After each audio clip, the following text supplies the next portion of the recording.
Hey guys, Ashley here, also known as the Asia Lee fan. I'm here today with a new video. I promise you guys that I'll be doing a new video of ranking something. So here it is. Today I'm going to be doing something that I've never done before. And I'm going to be talking about Disney. I do not talk about Disney enough. And I kind of feel like I'm ashamed of that because Disney, Walt Disney Films, Pixar Films, Disney Channel itself was a big part of my childhood growing up. A big part of my childhood. I never been to Disney World or Disneyland, so I do hope one day when I have kids, I get to take them because I've never been. So I would love for my kids to have that experience that I've never had growing up. But Disney is a big part of my childhood. A big part. I'm a huge Walt Disney and Pixar movie fanatic.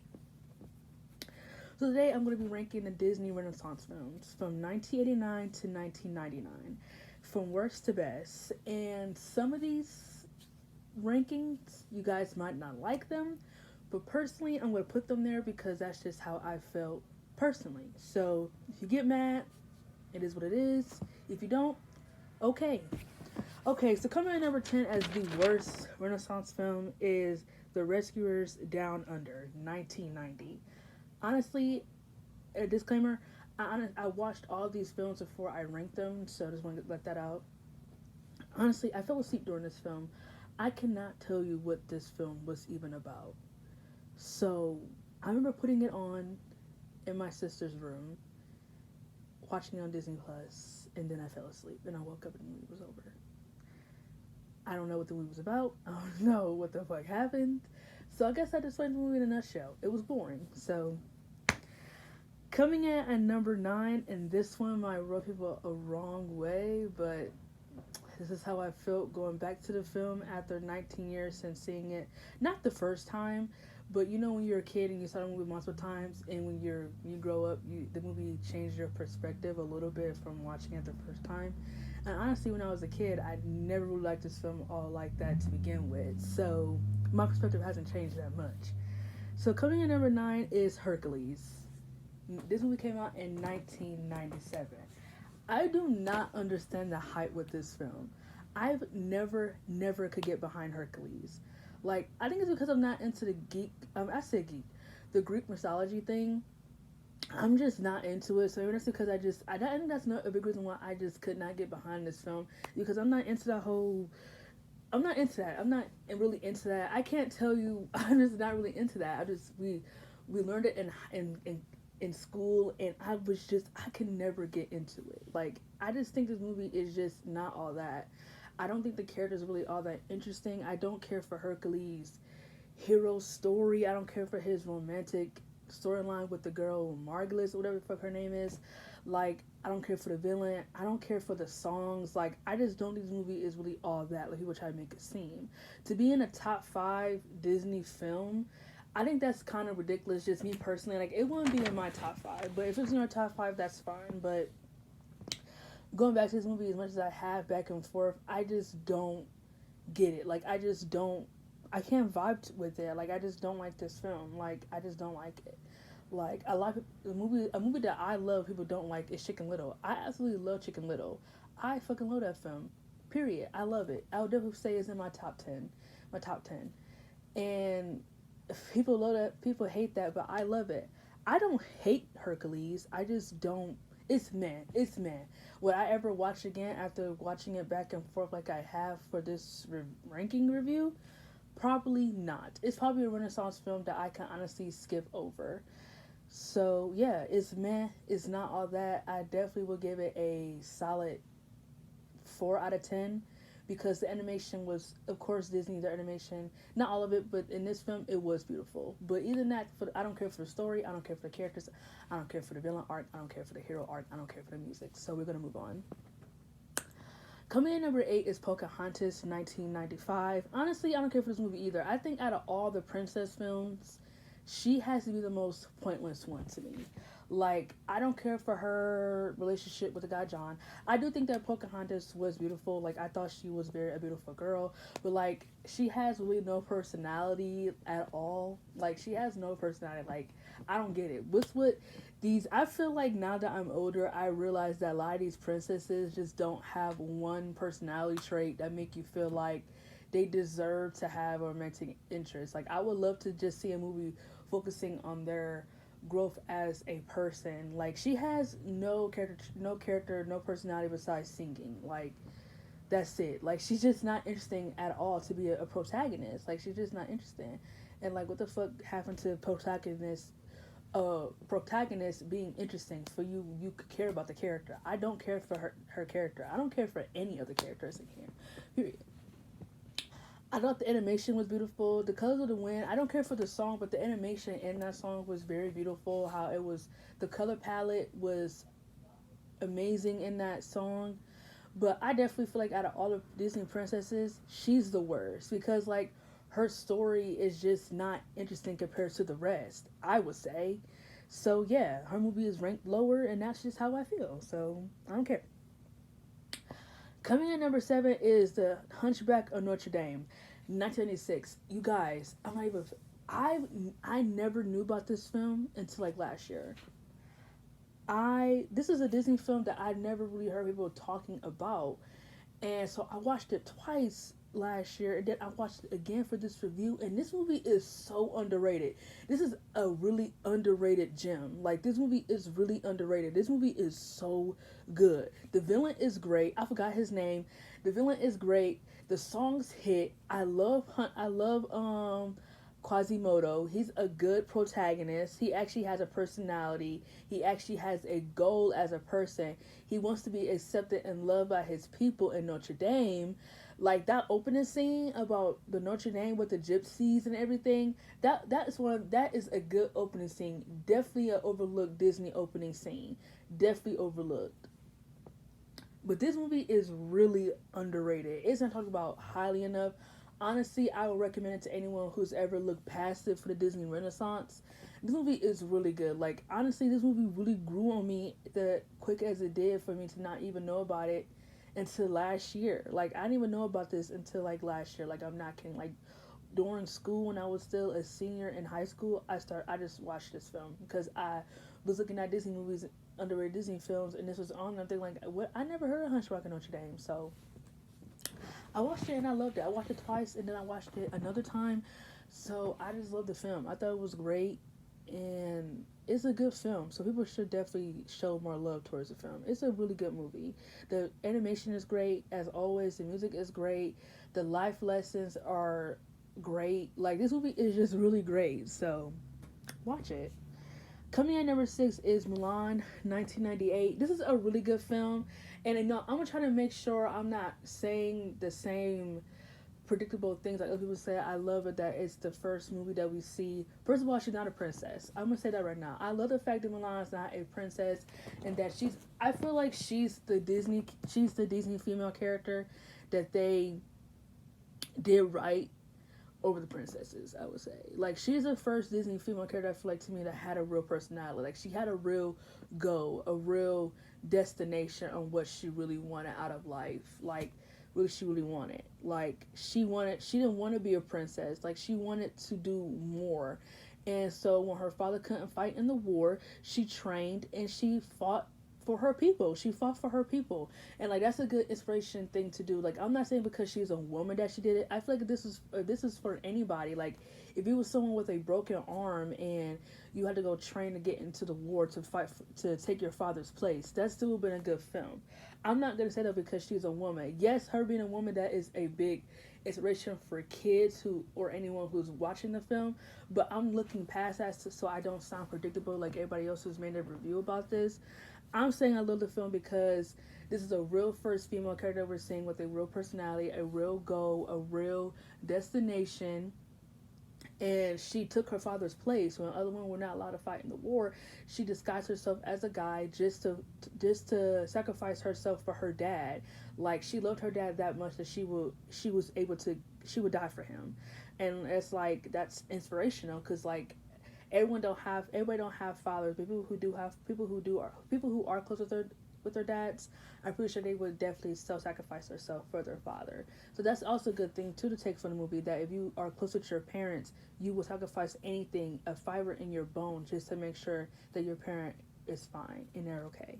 So I also love that part about the movie too. The animation is great, the storyline is great, the music hits every corner, and the comedy is also good too. It's funny. So yeah, Mulan is definitely one of my favorites. Like I just said, she's like the first female character I feel like from Disney, like that had a real personality to me. So she's definitely up there. Okay, these are my top fives. Coming in number five is Little Mermaid, 1989.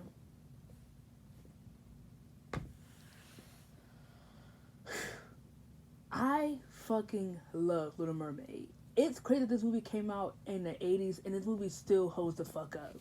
Like, movies from the 2000s can't even hold up as much as this movie does. Like, this movie is so fucking good. Like, it's so fucking good. I love the romantic storyline between her and the guy. I don't even know, does he even have a name? I don't remember. I don't remember if he has a name because like it's never really addressed in the film. I love the fact that Ariel, I would say she's another Disney princess that had a real personality. She had a real goal. She had a real destination. She wanted something more out of life than being a mermaid. She wanted to know what it feels like to be a human, to walk on the ground, to experience human-like things. She didn't want to be a half human, half fish. She wanted more. And I feel like that really, not like I feel like that's really inspirational. Not the fact that she's a half human, half fish, but the fact that in life that you can, if you want more, you can get more. You just have to strive to get more. If you want it, if you feel like you want to do more with your life, why fuck not do it? Like, why the fuck just not do it? Have your actions prove your words. And I feel like Ariel did what she had to do. She traded her voice in for her to get some motherfucking legs from Ursula, and she did that because she wanted to experience the human life. And at the end of the film, her father granted her to stay with the man forever, and that was beautiful. I fucking love Little Mermaid. This movie is definitely a good gem. This movie holds up to the end of motherfucking time. This is a really good film. The music hits. Every song in this movie fucking goes. Under the Sea, Part of Your World, Kiss the Girl. I don't remember Ursula's song. I feel like she's the only person's song I don't remember, but her song hit too. All the songs in this movie go. I would say right after Lion King, this is probably the best Disney soundtrack. Come for me, add me, we could talk about it. I don't care. This movie is really good. I love it. So yeah, Little Mermaid is a really good fucking gem. So watch it. Coming in number 4 is Beauty and the Beast. Now I think about it, I should have not ranked Beauty and the Beast higher than Little Mermaid. I probably would have ranked Little Mermaid at number 4 and then Beauty and the Beast at number 5. But it is what it is. So I'll remain the ranking. But think about it, I should have made Little Mermaid number 4 and Beauty and the Beast number 5. But it is what it is. Beauty and the Beast is also a really good film. Bella is another princess to me that I feel like she had a personality too. Like, she loved books. She was educated. She loved to sing. She didn't want to be forced to get married. She wanted to find her own path. She wanted to find love when on her terms, not when other people told her that she should fall in love. It's a really good film. I love the whole romantic storyline to her and the Beast and everything. That ball scene with them dancing, one of the most beautiful animation cinematography scenes ever in animation history. One of the best. That ball scene was so beautiful. Her dress, so beautiful. They look so good together, even though he was like a fucking animal. Like, they just look. I love the storyline with them getting to know each other and falling in love and just everything. It was beautiful. I love Beauty and the Beast. Like, it's just, the animation is great. The storyline hits. Both of the characters have goals and destinations as into why they're doing what the fuck they're doing, with what they're here for. We know what the fuck the plot is, so we're not wasting our time watching this film. All I'm saying is Beauty and the Beast is definitely one of the best Disney movies ever. Don't ever sleep on it. So definitely watch Beauty and the Beast. Like I said, I shouldn't have ranked it higher than Little Mermaid because it's not better than Little Mermaid, but I still love Beauty and the Beast just not as much as I love Little Mermaid. Um, Coming in number three is Aladdin, 1992. This movie is so good. I think this movie is kind of underrated a little bit. Maybe I'm like being a little bit dramatic with that, but I feel like it's really not talked about as much. Like, this is one of Disney movies that didn't really have a big soundtrack, and it relied highly on the plot. Like, I really love the plot. Like, A Whole New World is one of the best, I would say the second best. Yeah, I would say, yeah. A Whole New World is the second best Disney romantic song ever. It doesn't, because the best Disney romantic song is Can You Feel Love Tonight from Lion King. Like, we all know that's the best Disney song, so stop it. That's the best Disney love song ever. Can You Feel Love Tonight? I would say that, Part of Your World, and Kiss the Girl. Those are some good Disney romantic songs about a couple. Um, Aladdin is really good. The relationship between Aladdin and Jasmine is really good, and they're kind of like the same person. Jasmine too. She's another Disney princess that had a big personality. She was sassy. She strived for her own. She didn't want nobody telling her, dictating her future, deciding what the fuck she gonna marry, who she gonna give babies to. None of this, none of that. No nick and cranny. No, she's not doing that.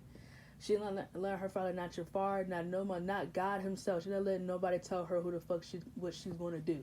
Nobody. And I love that. And Aladdin, he was just a poor kid trying to strive for himself, trying to find a place in this world. He just wanted more from himself. And when he found the genie bottle, it just gave him a kickstart to finding what he wanted. And at first he thought what he wanted was to just be, he got the three wishes and he started being arrogant and, started thinking highlight himself because he never had all this money before. And, you grew up poor. If you ever grew up poor and you got all this stuff, you started thinking, I don't know if everybody could become, arrogant.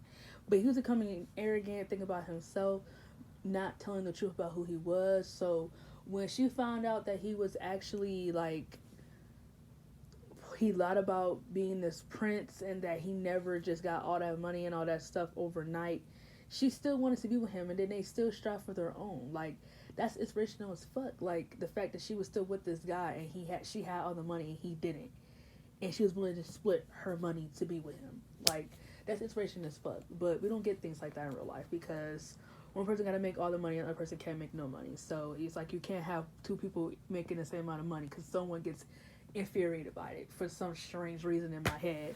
But anyway, Aladdin is one of the best movies ever created by Disney. It has an amazing animation. I feel like I'm going to keep saying this because some of these movies have good animation. The songs hit. A Whole New World is the best song from this entire movie. And the characters have great character arcs. So yeah.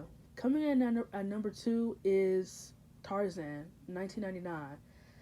This is probably one of the most, I would say Tarzan is the second Disney film that has ever made me cry. I cry every time I watch this film. Literally every time. I'm not even being dramatic. I cry every time I watch this film. This movie is so beautiful from start to motherfucking finish. I can't even explain. Every song in this movie. Wait, hold on. Hold the fuck up. I said Aladdin had the best Disney soundtrack no, did I just say that? I don't remember. But if I just said that, I think I just said Aladdin or Little Mermaid might have the second best Disney soundtrack after Lion King. Scratch that. Tarzan has the second best Disney soundtrack after Lion King. The second best. And then I would say Little Mermaid and then Aladdin. That's the ranking. All the songs in fucking Tarzan fucking hit. All the songs, Son of a Man, oh my god, all the songs fucking go. This movie is so emotionally invested. Can you feel? Oh my god, I'm forgetting the songs. I can't believe I'm forgetting the songs. Like, how the fuck am I forgetting the songs? Like, You'll Always Be in My Heart. Like, all the songs are just so fucking good and so emotional invested. Like, it makes you want to tear the fuck up. Think about these goddamn fucking songs. Like, You Always Be in My Heart. That song always makes me tear up because it's just such a beautiful scene. Like, this movie is just so good. Like, the whole plot line is good. Tarzan, all the characters have good character arcs. Like, this movie is really good. I don't know why it's ranked low on other people's lists, but this movie should be ranked a little bit higher because this movie is really good. Like I just said, second best Disney soundtrack out of after The Lion King. I love Tarzan. It's probably my second favorite Disney film of all time. I would say yes. After Lion King, this is my second favorite Disney film. Second favorite. So I think I'm gonna make that list for you guys. My top 10, my top 5, probably, my top 30, top 15, my top favorite Disney films. And I'm not gonna change the rankings. I'm gonna keep the rankings the same. No changing it. No if and buts. No, nothing. No missing matches. It will be the list. So coming in number one, because I don't want to make this video too long. It's getting too long already. So coming in number one is motherfucking Lion King. Lion King is the best Disney movie of all fucking time. No movie tops this. No movie. Not only that, Lion King is the best movie ever made in this fucking world. Come for me. Come for me. I don't care. Lion King is the best movie ever made on this fucking planet. No movie tops Lion King. Not a live action, not a real movie. No movie tops Lion King. No movie. No movie has made me ever feel like how Lion King makes me feel every time I watch it. Maybe there's movies that I love, but the emotional investment that I get from Lion King is different from any other film I have ever watched. This movie has still remained to be my favorite movie after all these fucking years. After all these years, my favorite movie has not changed. It was Lion King, and it will always be fucking Lion King. The animation, the songs, the score, the characters, the plot line, everything holds up to this motherfucking day. Everything. Everything. Lion King is the best Disney film ever. Ever. That live action was trash, that's forget about it, but the animation can't be touched. And that's period. So there it is. My Renaissance ranking. Love it or hate it, I don't care. Tune in for the next video.